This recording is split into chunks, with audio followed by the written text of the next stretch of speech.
ke bawah dan ke bawah, diuji tiap orang menurut kekuatan imannya, menurut keteguhannya berpegang kepada agama. Makin tinggi iman, makin besar bisikan iblisnya. Jadi kalau kita ini iman tipisan, yang goda tuh iblis recehan aja. Ini yang begini gua senggol juga miring nih. Udah, iblisnya kecil-kecilan aja. Kadang-kadang iman naik, gua keluar dari masjid. Masya Allah, la ilaha illallah, la ilaha illallah. Naik. Kadang-kadang iman turun 3 bulan nggak ke masjid. Akan datang cobaan, akan datang ujian, menguji kehambaan kita, menguji keimanan kita. Ahasiban nas ayyutraku ayyakuru amanna wa hum la yuftanun. Apa manusia menyangka mereka akan dibiarkan saja mengucapkan kami iman?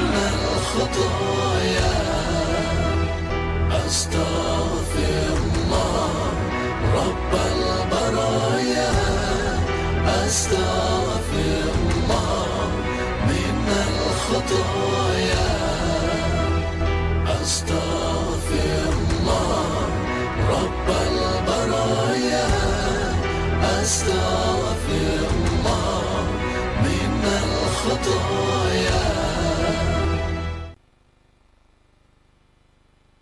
Bapak, Ibu dan pemirsa TV One di seluruh tanah air, Al-Mukarram Ananda Ustadz Saleh Mahmud sudah bicara soal pasang surut keimanan.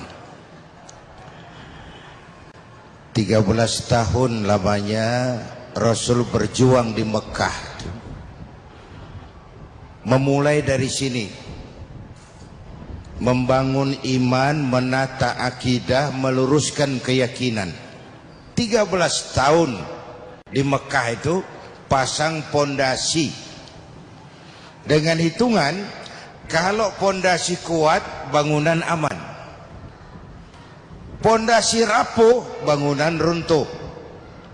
Pondasi mencong, bangunan bengkok.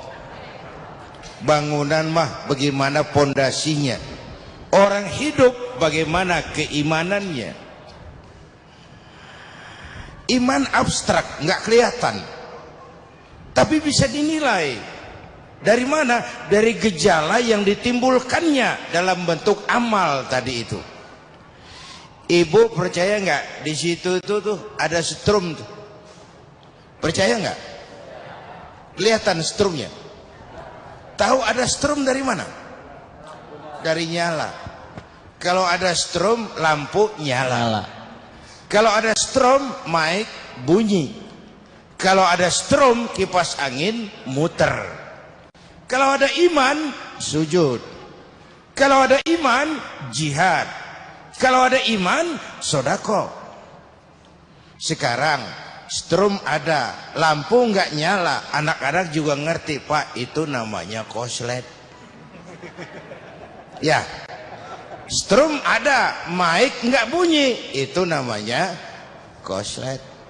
Strum ada, triskaan nggak panas, itu namanya koslet. Ngaku beriman tapi nggak mau sholat, itu namanya koslet. Ini intan paling mahal, ini mutiara paling berharga, iman. Boleh saja zaman berubah, tapi akidah nggak boleh goyah. Silahkan saja masa berganti, tapi iman jangan sampai mati. Nah, mari kita lihat. Al-Imam Abu Hanifah bilang iman itu 4 macam. Kita masuk yang mana? Ayo kita periksa. Berapa macam, Bu? Berapa? 4. 4 apa? 4 macam. Macam apa? Macam 4. Loh, gua bolak-balik pusing diri deh lo. Yang pertama ada imanun yazidu wala yankusu. Ada iman yang tambah terus, nggak pernah kurang. Ini contoh buat kita. Tambah, dan nggak pernah kurang. Ini siapa? Imanul anbiya wal mursalin. Imannya para nabi, imannya para rasul. Buka sejarah. Enggak ada nabi yang dianak emaskan. Semua diuji, dicoba, macam-macam penderitaan dalam berjuang menegakkan keyakinan. Tapi makin berat ujian, makin berat perjuangan, makin mantap iman. Belum pernah kita baca sejarah ada nabi minta berhenti. Enggak kuat Tuhan, bubar aja lah. Enggak. Makin dihantam cobaan, makin kuat iman. Ini iman yang harus kita contoh. Kan ujian yang paling berat yang menimpa para nabi.